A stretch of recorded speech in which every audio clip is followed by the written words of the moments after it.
You ask Tiger to solve. This deals with linear equations with one unknown.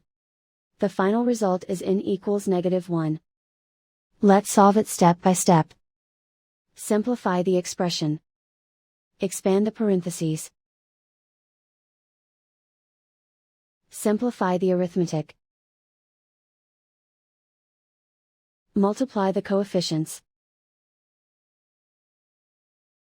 Expand the parentheses. Simplify the arithmetic. Multiply the coefficients. Group all in terms on the left side of the equation. Subtract 4n from both sides. Group like terms. Simplify the arithmetic.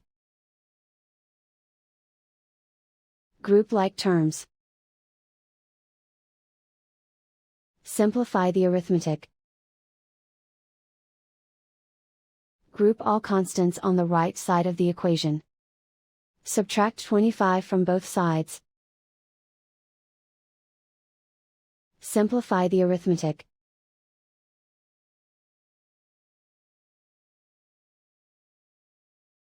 Isolate the n. Divide both sides by 31. Simplify the fraction.